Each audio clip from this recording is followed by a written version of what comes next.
बिस्मिल्लाहिर्रहमानिर्रहीम। अस्सलामुअलैकुम। Mobile phone hardware repairing training के इस कोर्स में आज हम आपको मोबाइल फ़ोन के पीसीबी पर लगे पार्ट्स की पहचान, उनकी वर्किंग और उनके ख़राब होने की सूरत में क्या क्या फ़ॉल्ट आते हैं ये बताएंगे। लेकिन इससे पहले आपको ये जानना ज़रूरी है कि ये एक इलेक्ट्रॉनिक्स डिवाइस है। इसको तैयार करने और मरम्मत करने के लिए इलेक्ट्रॉनिक्स के असूल को मद्देनज़र रखना होगा। मोबाइल फ़ोन के पीसीबी पर लगे पार्ट्स को चेक करना, उनको उतारना, सर्किट ब्रेक होने की सूरत में सर्किट रिपेयर करना या पार्ट्स को उतार कर पीसीबी को जंपर करना, ये इन तमाम के लिए अलग क्लासेस हैं। लेकिन आज की क्लास में हम आपको मोबाइल फ़ोन के पीसीबी पर लगे हुए पार्ट्स की पहचान बताएंगे कि कौन सा पार्ट कहाँ पर होता है, क्या काम करता है, उसके ख़राब होने की सूरत में क्या क्या ख़राबियाँ आती हैं।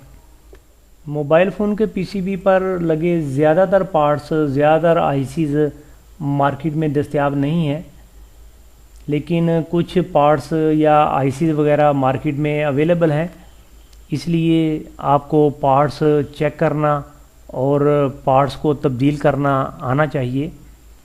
इसके लिए अलग लेक्चर्स तैयार किए गए हैं, जिसमें capacitor, transistor, clock crystal, coils, diode, LED वगैरह को चेक करने का तरीका बताया गया है। मोबाइल फ़ोन किसी भी कंपनी, किसी भी मॉडल या किसी भी शेप में हो, उसमें तकरीबन 90% पार्ट्स एक जैसे ही होते हैं। अगर आप मोबाइल फ़ोन के ऊपर लगे पार्ट्स की पहचान अच्छी तरह कर लें तो फिर आपको फॉल्ट ढूंढने में परेशानी नहीं होगी, प्रॉब्लम नहीं होगी। पार्ट्स की पहचान और वर्किंग को समझने के लिए हमने मोबाइल फ़ोन के पीसीबी को 3 बड़े सेक्शन में तकसीम किया है।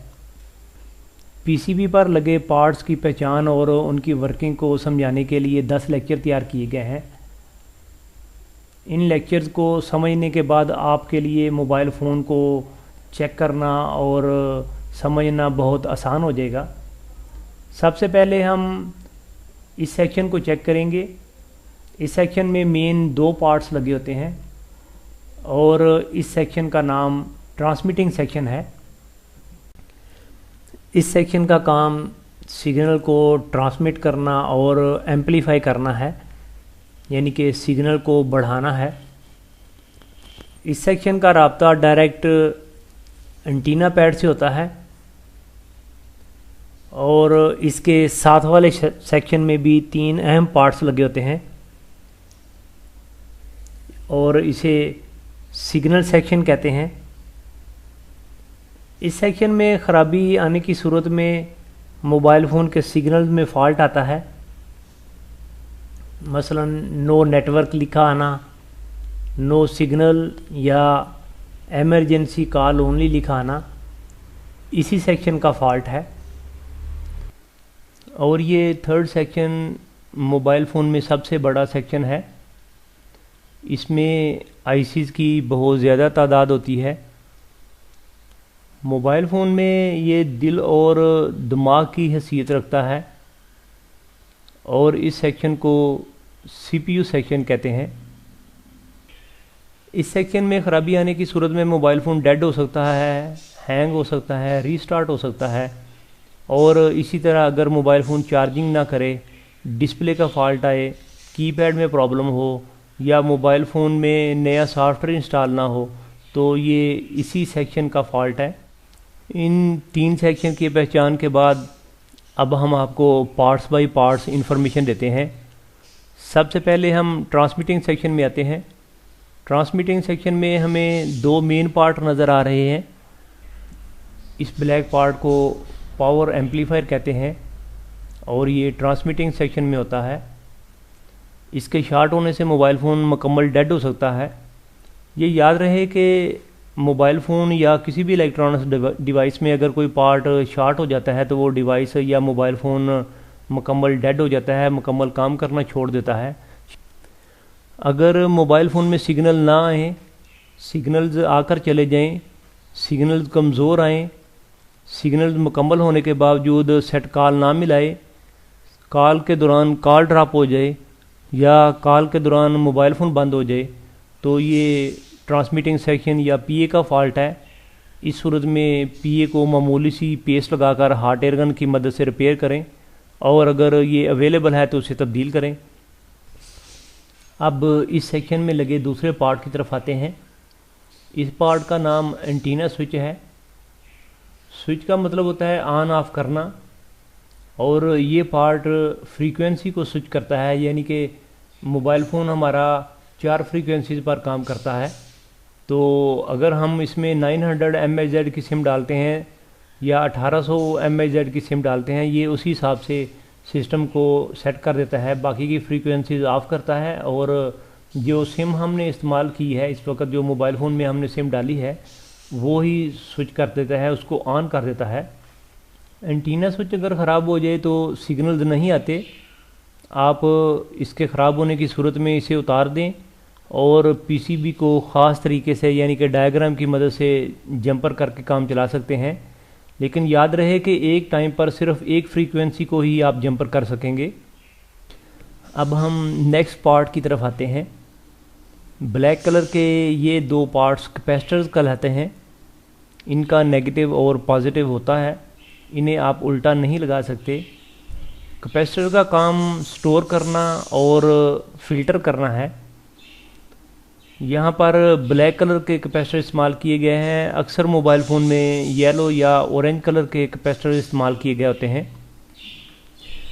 अगर कैपेसिटर मुकम्मल शॉर्ट हो जाए तो मोबाइल फ़ोन बिल्कुल डेड हो जाता है, और अगर कैपेसिटर में लीकेज आ जाए तो मोबाइल फ़ोन की मेन बैटरी जो है वो जल्द ख़त्म होती है। अगर बैटरी टर्मिनल पर शॉर्टेज नज़र आए तो सबसे पहले इन कैपेसिटर्स को तब्दील करें। अब हम सिग्नल सेक्शन में आते हैं। अगर no network, no signal, limited service, emergency call only या SOS कॉल ओनली लिखा है तो ये इस सेक्शन का फॉल्ट है। अब हम इस सेक्शन में लगे पार्ट्स की तरफ आते हैं। ये 26 MHz क्लॉक क्रिस्टल है, ये ऑसिलेशन पैदा करता है। स्टील बॉडी में 4 टांगों वाला ये पार्ट अगर ख़राब हो जाए तो मोबाइल फ़ोन डेड हो सकता है, मोबाइल फ़ोन में सिग्नल नहीं आते। इस पार्ट को तब्दील किया जा सकता है। इसे तब्दील करने के लिए आप हॉट एयर गन का इस्तेमाल करें। बहुत से स्टूडेंट ये क्वेश्चन करते हैं कि हमें मालूम कैसे होगा कि ये पार्ट ख़राब है या नहीं। तो इसके लिए आपको इलेक्ट्रॉनिक्स के रूल्स पर काम करना होगा कि अगर किसी सर्किट में लगे हुए पार्ट्स की वैल्यू चेक करनी हो तो आपके पास डायग्राम होनी चाहिए कि कौन सी लेग पर कितने वोल्टेज आने हैं या कौन सी लेग पर कितने पल्सेस होनी चाहिए। तो इसके लिए आप कंपनी से डायग्राम हासिल करें उसी मोबाइल फ़ोन के उसी मॉडल की, और ये पॉसिबल भी नहीं है, इसलिए मोबाइल फ़ोन के पीसीबी पर से पार्ट्स तब्दील नहीं किए जाते और ज़्यादातर पार्ट्स मार्केट में दस्तयाब भी नहीं होते। ये IFIC है।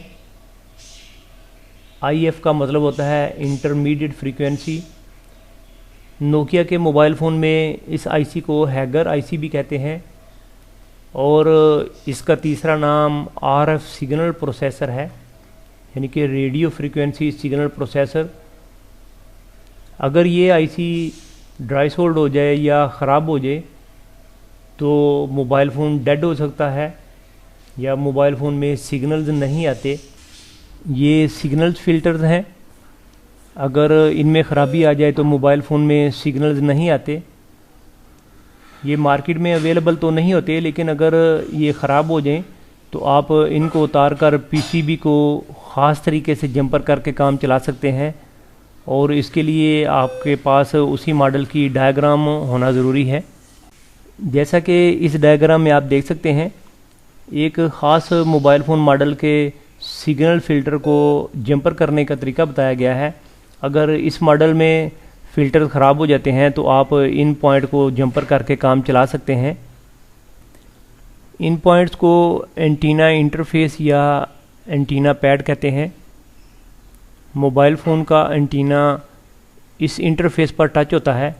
इस पर कार्बन आ जाने या एंटीना के ठीक टच ना होने की सूरत में नो नेटवर्क लिखा आता है।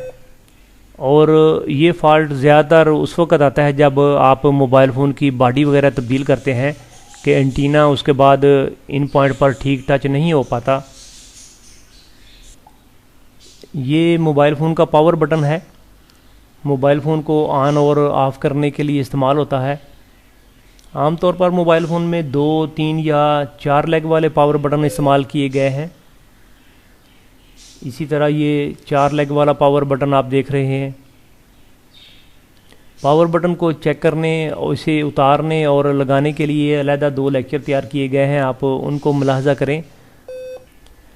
मोबाइल फ़ोन रिपेयरिंग की मुकम्मल ट्रेनिंग के लिए आपको तमाम लेक्चर स्टडी करने होंगे, फिर ही आप हर पार्ट्स की फंक्शनिंग, वर्किंग और उसे तब्दील करने का तरीका सीख सकेंगे।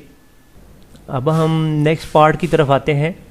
इसका नाम है VCO। VCO stand for voltage control oscillator.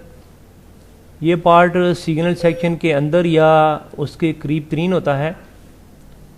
Mobile phone को ऑन करने के बाद अगर तकरीबन 60 सेकंड तक सिग्नल ना आए और मोबाइल फ़ोन सर्चिंग पर रहे और उसके बाद नो नेटवर्क या नो सिग्नल लिखा आ जाए तो ये VCO का फॉल्ट है। इस सूरत में इस सेक्शन को मामूली सी पेस्ट लगाकर हॉट एयर गन की मदद से रिपेयर करें।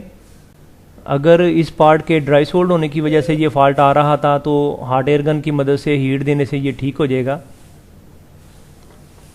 मोबाइल फ़ोन रिपेयरिंग ट्रेनिंग के बाकी लेक्चर्स हासिल करने के लिए आप हमसे कांटेक्ट कर सकते हैं,